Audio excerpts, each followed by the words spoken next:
So welcome everyone who's watching this video right now, whether you're in the future or you're watching it live. We're here today to answer some questions about the whole concept of Brexit. But before we paint that picture a little bit more, we'll introduce ourselves. So I'm Alex Marlowe. I'm the Welfare and Diversity Executive Officer for Loughborough Students' Union.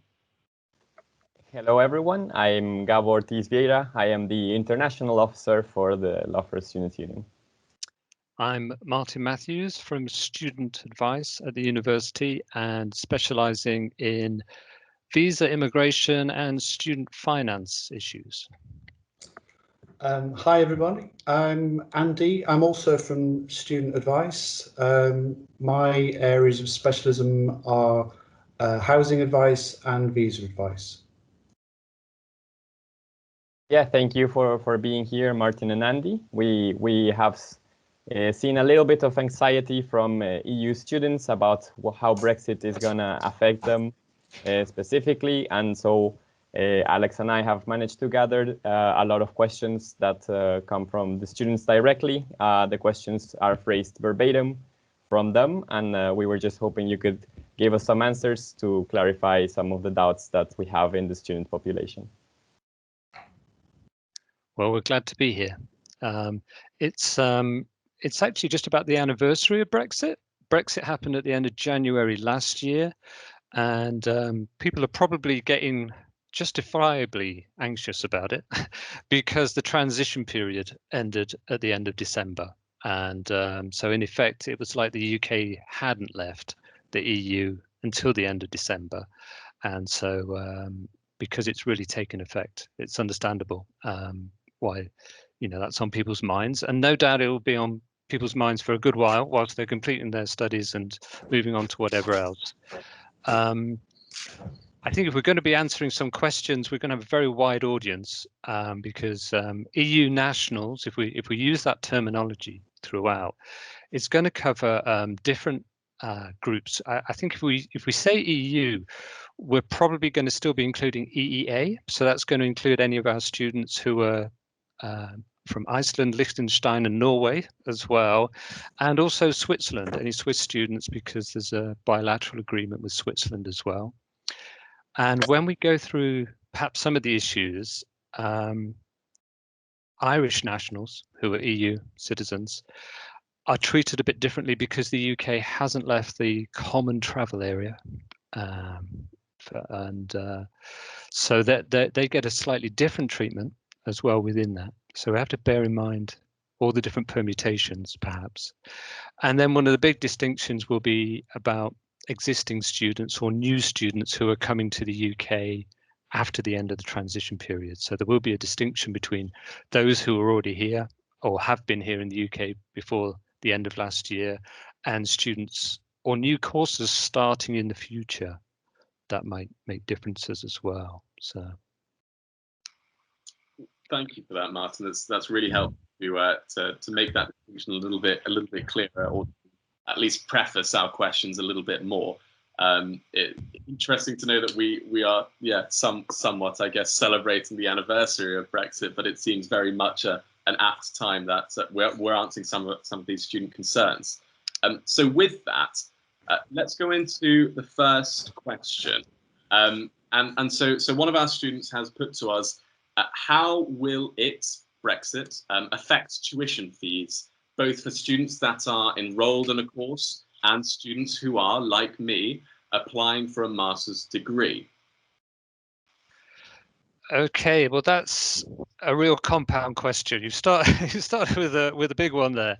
The easy answer is about students who are already enrolled on a course. The situation has been that any students who've started before next academic year, if you've already started before the 1st of August 2021, if your course has already started, then whatever sort of pathway you're on with fees or funding, that can continue. That's been the case for the last couple of years or more, whilst Brexit has been looming. the Department for Education and the Student Loans Company, those big players in this type of thing, have reassured for several years that actually if you start now, you're in the system, if I put it that way. It won't change whilst you continue with this. So if somebody's already enrolled on a course, which I think was, there shouldn't be any differences for the remainder of that course, regardless of whether that course started last September or the September before, or even the September before that. The second part of the question actually raises some other issues, because the answer to that one, starting a new course. Well, if you're starting a new course, and this example is a master's student, so that would be starting from the coming September 2021 onwards, that's going to be the new academic year. And the short answer is, will it affect tuition fees? It depends. It depends what that student's situation is the short answer. The longer answer is a lot more difficult, because I don't know the nationality of the student, or we don't know the nationality of the student and the residence history. If it's an Irish national who's been resident in the UK or Ireland, then, or even in the EEA, then they're going to be still on UK EU tuition fees, not international. If they are an EU student, another nationality within the EU, and they've been resident for 3 years in the UK or the EEA, then they're still going to be meeting the tuition fee status for home UK EU tuition fees and avoid the international. The reason why I'm deducing that is from the question that it's a current student, so it's a student who's probably already established residence in the UK and has been here during the transition. So I think that student is likely to be, highly likely, without knowing everything, highly likely to be still continue to be home fees. It would be different if it wasn't one of our existing students and they hadn't come to the UK yet. If they were coming to the UK for the first time after the end of the transition period, so sometime this year later, they may not have settled or pre-settled status under the EU settlement scheme, which I think we'll get onto later. I think someone sent a question about the settlement scheme. So it could be different for other students. But this particular questioner looks like they're probably okay, I'd say, based on what we've been given. Thanks for that, Martin. That's really helpful. And of course, helpful to note that factors do matter, and there are many things here which I guess we can't figure out from the question, but which will affect the answer to that question. So I suppose the easiest thing that you might be able to recommend to the student is to get in touch with you or a member of your team to work out their circumstances. We do that, yeah, we do that, and no doubt our contact details are going to be made readily available with this. So yeah, certainly our continuing present students and prospective students are welcome to contact us. Thank you. Martin, I have a bit of a follow-up question on that. You talked about if students have sort of established residence here, if they've lived here for 3 or more years before they're applying for a new course, for example. What constitutes establishing residence in the UK, or what do you consider being an established resident of the UK? Right. Well, there's with tuition fee status, there are 2 tests, 2 things that people have to satisfy, and it's the same for UK students as it might be for EU. One is the person's status when the course starts, so whether they've maybe got UK nationality or Irish citizenship or settled status. And another thing is, even if they are a British citizen, have they been ordinarily resident in the UK? Or if they're an EU national, whether they've been resident in the EU for 3 years before the course starts. So there's a kind of status question and a recent 3-year residence history. And that cuts both ways. So, like I say, British citizens if they've spent all their life in Australia, are going to be international fees, if they here. So there's a similar test. That's what I mean by how the residence comes in.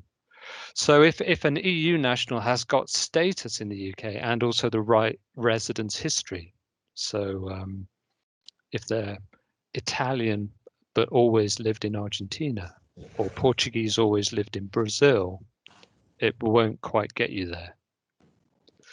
But if they're Italian or Portuguese and have actually lived in the EU or in the UK, then it's just, gets them closer. That's right. All right. Yeah, that makes sense. Thank you for that. And moving on to the following question, which I feel like you've already more or less answered, but just to get through all of them. The international fees for my course are now £26,500. Will I have to pay that instead this year? Well, we all think no, don't we? Because that seems to be a continuing student worried about the fees skyrocketing.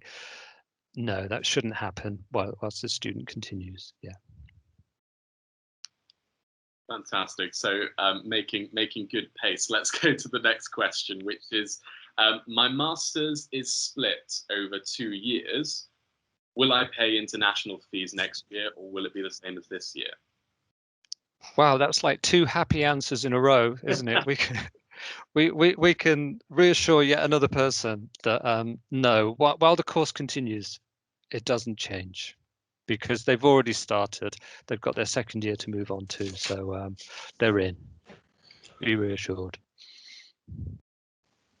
Very good, very good. 2 happy answers. That's what we like to see. This next question is for you, Andy, and that would be, will my accommodation fees increase if I am already enrolled at uni? No, Gabo, it shouldn't make any difference at all. The fee that you pay is determined by things like the standard of your accommodation. It might be higher than your neighbours, but it will be based on things like that. It won't be based on whether you're an international student or whether you're a UK student. Most likely next year, there might be a small increase in line with the cost of living increases that generally affect rents and fees, but there won't be any Brexit related impact on accommodation fees. Thanks for that, Andy. So staying with you actually for the next question on a slightly different topic. Someone's put to us, are visas needed? If yes, is there a specific visa for international students, both current and future? Well, it's a very good question, Alex. The answer is it depends. We've heard that already. It depends here too. Some students won't need visas and some EU students will need visas. Students who don't need visas, we've heard already from Martin about the special arrangements that apply for Irish nationals in the UK. Irish nationals don't need a visa to come to the UK. So an Irish student who wants to study at Loughborough doesn't need a visa at all. Similarly, a Loughborough student who wants to study in Ireland, no visa requirements for them whatsoever. It's essentially a free movement of UK and Irish nationals within what's called the Common Travel Area. Another group of students for whom there are no visa requirements, students who've obtained settled or pre-settled status under the UK government's EU settlement scheme. So if you have pre-settled status or settled status under that scheme, you can come and go from the UK as you please. You don't need a visa to enter. You don't need a visa to re-enter. So it's a relatively straightforward issue for students who have settled or pre-settled status. Eligibility under the EU settlement scheme required a student to be, or required the EU national to be resident in the UK before the end of the transition period. The transition period, as we've seen, ended on the 31st of December, specifically at 11 p.m. UK time. It ended. Any student who established their residence in the UK before the expiry of the transition period can apply. The deadline for applying hasn't yet passed. The deadline for applying is the 30th of June 2021. So there might be some students who satisfy that criteria, who established residence in the UK but haven't yet applied. If there are any students who are listening to this recording, hopefully in time, I think it's strongly advisable, if you can, to apply for it, because it's free of charge and it tends to clarify things, I think, for students, make things much simpler. So Irish students, no visas. Students who have permission under the EU settlement scheme, either settled status or pre-settled status, no visas required. If you're not in that category and you're an EU student and you're coming for a short period of time, you're coming to do a semester, say, you can travel to the UK visa-free and get permission as a visitor on arrival. So it's possible for students who are coming for short courses to come to the UK visa-free in that situation. And for other students who aren't in the Irish students or EU students who've got settled or pre-settled status, or coming for a short course no more than 6 months, I'm afraid visas will be required. And so students who are new students coming for an undergraduate program, or for a year of a program, or for a master's or PhD program, visas are going to be required, and the appropriate visa, to come back to the question, is the student visa, simply. An application fee, immigration health surcharge, some hundreds of pounds, possibly in the thousands of pounds, depending on the length of the course. So quite a lot of expense involved in applying for a student visa, but yeah, it would be required for students coming for longer than 6 months going forward. Thank you for that, Andy.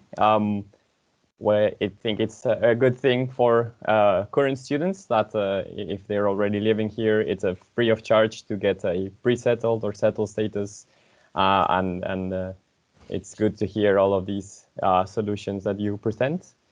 And then, yeah, moving on to the following question, which is staying with you as well. What documents should students now take when traveling to the UK, and will traveling within the UK change? Say if you go to Scotland or Wales.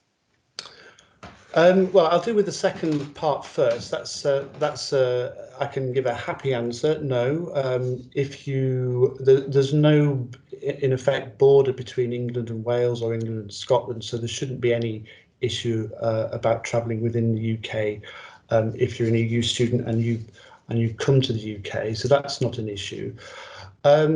Documents that EU students should carry when travelling: passport, EU ID card, but just I think students should bear in mind that the UK government is planning to phase out accepting EU ID cards beginning October this year. So some students will still be able to use their ID card to enter the UK, but others it won't be considered as a valid form of ID. So something to check out, I think, before travelling. Students who are required to apply for a student visa, so EU students who are required to apply for a student visa, they'll have a digital form of visa, so it won't actually be something that they can accept perhaps on their phone or something, but there'll be some communication from the UK government, the UK Visas and Immigration, that confirms that they've been granted a visa, and there'll be some way of demonstrating that they've got a visa. And for students who are coming for short-term study, I think that's probably a situation where there will actually be a requirement to have some additional documents that kind of show that you satisfy the requirements for entry as a visitor. So perhaps documents confirming that you're coming on a course, or documents confirming that you've got enough money for your living costs and your course fees. We have information on the student advice web pages about studying as a visitor and about student visas generally. So that's something that I would encourage anybody who's for whom that's relevant to check out, certainly before they travel. And if they've got any specific queries, get in touch with us at the Student Advice Service. Thanks for that, Andy. Good to know that, yes, we can provide some happy answers, but some needing a bit further elaboration. And of course, the signposting to yourselves as a resource, very, very important, and I'm sure is going to be a common thread throughout this. So moving to a slightly different topic now, this person wants to know about the UK settlement scheme. So they said the UK settlement scheme and how it affects future working opportunities in the UK. And Martin, I believe that one's in your sort of area. It's the UK's EU settlement scheme, as Andy says. So obviously from the outside, it'll look like the UK settlement scheme for sure. And actually, in addition to the web resources that Andy mentioned, we've got a page on the EU settlement scheme on our advice resources for people to check that out. Under the settlement scheme, perhaps people are familiar with it. If they've applied, they'll either get pre-settled status or settled status. You'd at least have pre-settled status by virtue of having been in the UK prior to 31st of December 2020. And then if you've got that, not being away for more than 2 years at a time, which is when it can elapse if you've been away. So if people have got pre-settled status, it would be for, it's granted for 5 years.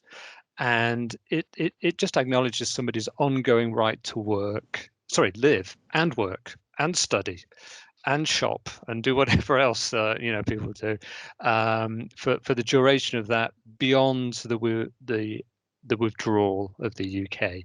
So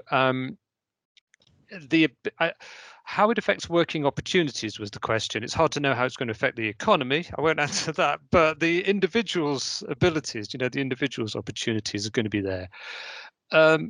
And to the same extent, if somebody has been in the UK for 5 years, because they may have been here studying for quite a while before this all happened, or perhaps here with their family, and they've got settled status, well, that's an enduring, ongoing, permanent right of residence. It's not subject to it's going to expire in 5 years' time. It's ongoing. So if somebody is actually settled here, they've got ready access to the labour market. So I'd say under the EU settlement scheme, if somebody's got either of those statuses from that, they've got the right to work without needing a visa or anything like that. Okay, thanks for that, Martin. So a sort of follow-up question that we have from the same person, I believe, that they've asked, how can former EU students who have permanently moved to the UK still benefit from the UK loans system? So I assume if they have settled status at this point, can they still benefit from the UK loan system? I think the only loans I can really talk about maybe the student loans system. It's possibly somebody coming back, into education. Otherwise, there isn't, like a generic universal loan system as such. And obviously in this context of student advice, that's the one that we'd be thinking of. People who are settled in the UK would actually have pretty much full access to student finance. If people are pre-settled or even don't have those statuses because they haven't been in the UK, then actually it can start to limit what type of future assistance someone could get, bear this in mind, for a new course that they're starting after the 1st of August. So if they start something new in the future, that's when the eligibility is reassessed, depending on their status at their time and potentially their residence history, if you remember as well. How many years and are they settled or pre-settled? And with student finance for the undergraduate loans, got to bear in mind actually we've got undergraduates taught postgraduate masters, doctoral researchers, and the UK's got undergraduate funding, master's loan funding and doctoral loan funding, and they work on slightly different bases. For the undergraduate funding, there is a distinction between tuition fee loan and maintenance loan, which isn't there for masters and doctoral loans. And some of our EU students may already be familiar that some students will be eligible for both aspects, tuition fee and maintenance, and some will only be eligible for tuition fee. And there is a distinction that carries forward amongst the pre-settled students. They might not be eligible for undergraduates starting new courses at undergraduate level, might not be eligible for full funding if they're just pre-settled. I ought to refer to actually that we'll include a website where there's a summary of this on the university's webpage, just to give a little summary of what I've been saying, because it's hard to describe, it's hard to get your head around, but if you've only just got one profile to deal with, your own, you can probably work out where you are and where you're eligible rather than someone like me struggling to try and describe the whole range. That's absolutely fine. But yeah, thank you for that. Yeah, so the following question would be, can I continue to live in London after my master's if I have my pre-settled status, or will that change? Oh, you're perfectly fine. If you've got your pre-settled status, then throughout the duration of that, you've got an ongoing right to reside and work. London or outside London, anywhere in the UK actually is fine. The only thing I'd add on that one is obviously if somebody's got pre-settled status, if they're looking towards getting the settled status, the permanent residence, that would be something to achieve by remaining in the UK to keep 5 years continuous residence from when you first started. So that's something to try and protect. Continuous residence doesn't mean you have to be here 24/7, like every day, every minute of the day and every week. But the UKVI do have a notion that somebody would be spending the majority of their time in the UK. Certainly that they wouldn't be away for more than 6 months in any 12-month period when you add the absences. And so as a rule of thumb, anyone with pre-settled status, if they've got their eyes on maybe getting settled status, pay attention to any extended absences. Extended absences, if they add up to too much, then it could mean not being able to get settled status. So pre-settled is great, carry on in London, no problem, but obviously pre-settled status will expire at some point, and then the issue will be what then? Thanks for that, Martin. Really important thing to look out for, so thank you for highlighting that. So the next question is, will it affect the possibility to get part-time student jobs in the UK? And I don't think this person has spoken about at what stage of their settlement this is in. So do you think you could explore that for multiple options? Yeah. If somebody's in the EU settlement scheme, if they've got settled or pre-settled status, that's fine. That's dead easy. You've got a right to live and work as you wish. Brexit doesn't affect part-time work. I'll briefly mention, we haven't mentioned the Irish for at least a few minutes, actually. And just to mention that, actually, if you're an Irish national, you don't have to apply under the EU settlement scheme at all, because they're treated as being settled within the common travel area. So it has no impact. Andy was alluding to new students, maybe new arrivals to the UK, students coming from the next academic year onwards, and whether they might need to come in as a visitor if they're on an exchange scheme for a semester, or come in on a visa if they're coming for a whole year's master's or a whole of an undergraduate, the whole of a doctorate, and they haven't got the residence before December or pre-settled or settled status. Those students who were visiting for a short period of time, I would just highlight that as a visitor, there's no right to work in the UK. So in the past, exchange students who would come, including now for the second semester at Loughborough, in fact, no, that's a bad example, including now for the first semester, because they came in the first semester. I should correct myself. The first semester, that they could come in on their EU nationality, have a right to residence, freedom of movement, do that before the withdrawal. You could work, but if you're arriving on the next semester for the first time, like from February 2021 onwards, and you've not been in the UK before, you'd be coming in as a visitor, not on the basis of your EU nationality giving you a right to move around. And as a visitor, you would get permission for 6 months that doesn't include the right to work. So there is a big difference between those arriving for the first semester and those who arrive for the second semester during this academic year. And then those arriving that Andy mentioned coming for a longer period of time, not as maybe an exchange student for a semester, but coming for a year of study or more, they'll be on a visa.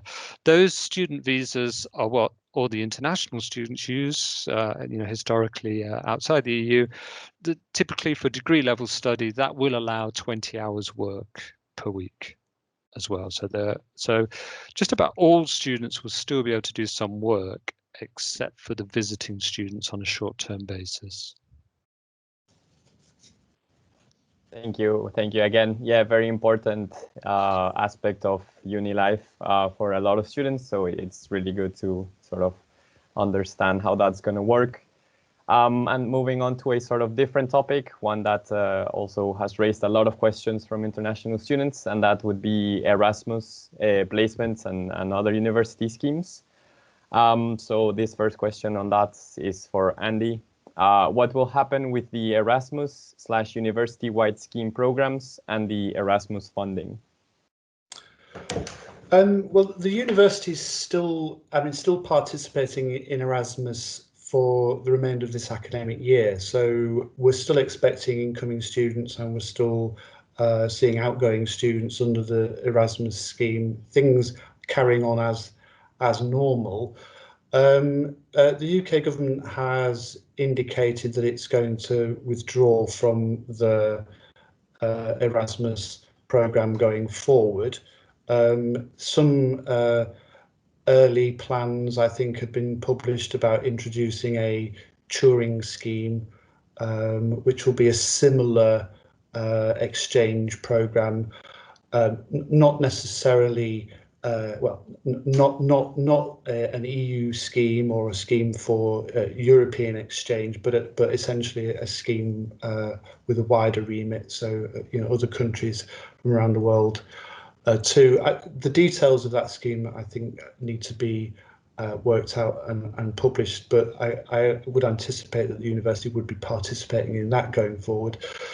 The other scheme, the international student schemes that the university participates in, are unchanged. So the university's exchange web pages provide details about how to apply, and I just recommend that students go and have a look if they want to take part.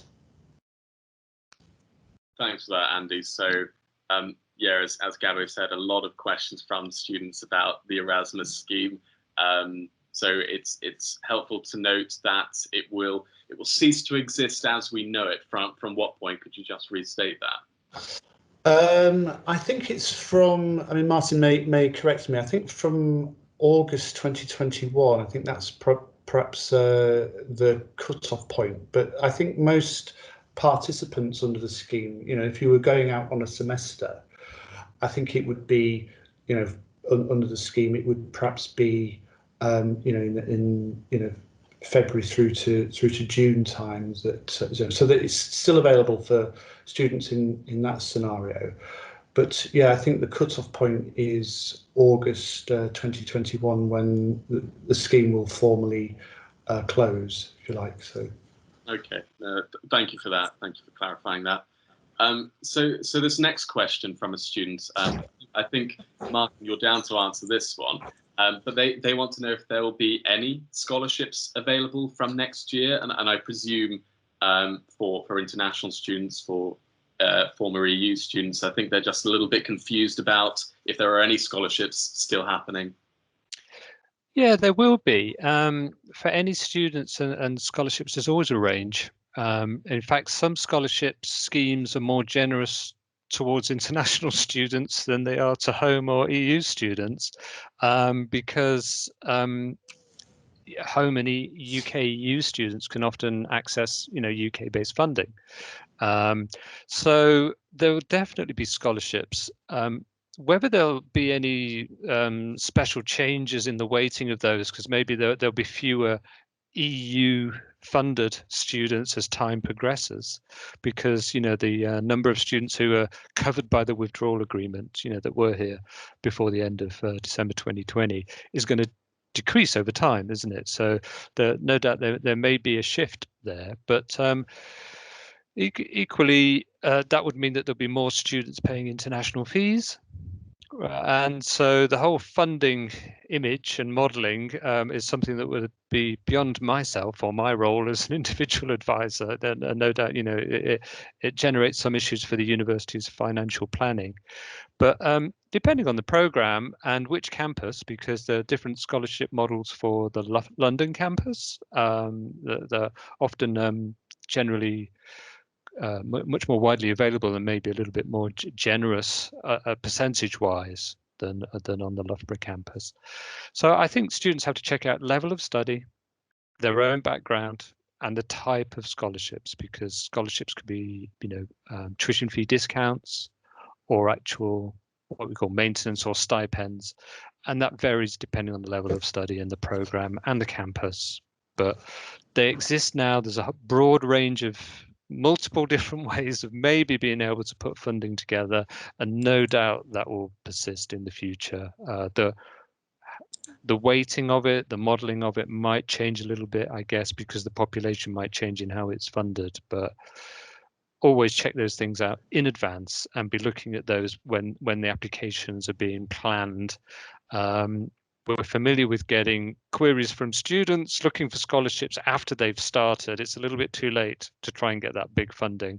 So generally, do the homework and the research early on together with the applications. Thank you again. Yeah, it's good to know that these scholarships are going to keep going. There might be some changes, but at the end of the day, they're there. And very important tip to always look for them before starting. But yeah, so moving on to the next question.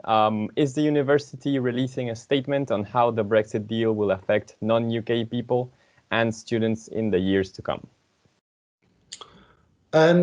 Well, it has already issued a statement, and it's a statement penned by the Vice Chancellor on the web pages, and the web pages. I mean, we'll make this available to students, at the end of the video, I'm sure, but it includes lots of information, Brexit FAQs for applicants, for places at the university, also for current students and for staff, information about the settlement scheme and about research. So it's a very useful resource, I think, that students would be well advised to have a look at. But yes, there is already a statement issued by the university about Brexit with information available for students and applicants. Thanks for that, Andy. That's really helpful, and of course we will link that to go out with this video so students can find out a little bit more. So this next question, the students asked, where can students go to find out about the integrity of their degree and their job prospects. I think this student is just a little bit worried that the events of leaving the EU may somehow, if they're an international student, may discredit the integrity of their degree. So can you just explore some of those concerns for us? Yeah, I mean, I hope that I can reassure, the question of the. I mean, I can't see that there'd be any change to the integrity of the Loughborough degree as a consequence of Brexit. But I wonder whether perhaps underpinning the question is a concern about job prospects and things of that sort. I mean, I doubt that there will be any diminution in the quality, in the Loughborough degree or how it's seen by prospective employers. But I'm conscious that I'm straying into an employment related matter, and I just think students should also just perhaps check out with the career service if they've got any concerns of this sort about how they're how they should present their job applications to employers, and if they've got any concerns about their degree, obviously you can check those out with the career service too.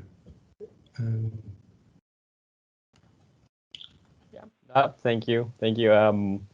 Yeah, I think it's a very complicated question, so not much more you can say, but good to know that at least you think there shouldn't be any problems with that. But yeah, moving on to our final question from the ones that we got from the students. Are there going to be any impacts on opening a bank account and or getting a UK SIM card? I doubt it. Certainly the first part, banks always, I mean, for UK-based customers, for any customer have to do ID checks before offering banking services, opening accounts for customers. So that's going to stay exactly the same, I would say. I'm not quite sure what the concern about SIM cards would be. I think SIM cards, UK SIM cards, are still going to be available. This is a flourishing consumer flourishing consumer economy, but it's a commercialized world, and SIM cards are certainly going to still be available. I think that if there's a concern about charges for data roaming, maybe that's something that students from the EU can check with their phone provider, and UK students who are perhaps going abroad can check with their phone provider to see whether there is going to be any particular charges for using their phone. I say this because there was some EU protection that applied across the EU and obviously within the UK until Brexit about roaming charges. That's no longer applicable, but I don't think that necessarily means that charges will be applied for using your phone overseas. But check with your provider, because it's not a guarantee anymore that charges won't apply. I believe the concern that they had is one, roaming charges, but also when you try to get a UK SIM card as an international student, they require for you to have a bank account. So I think it was more of a joint question, but yeah. Okay. Well, thank you for that, Andy, and thank you, Martin, as well. This has been fantastic and certainly very enlightening for me. So thank you for sharing your time and your knowledge of this particular area with us. So just one final question, and I'll come to both of you for this. What would you say to international students, or an international student who's watching this video, has concerns about Brexit, the impact of their studies, all the things we've covered, and just needs to find out more and is a little bit concerned about where to go? What advice would you give them? And Martin, will come to you first. Okay, well, going back to the initial statement, it all very much depends.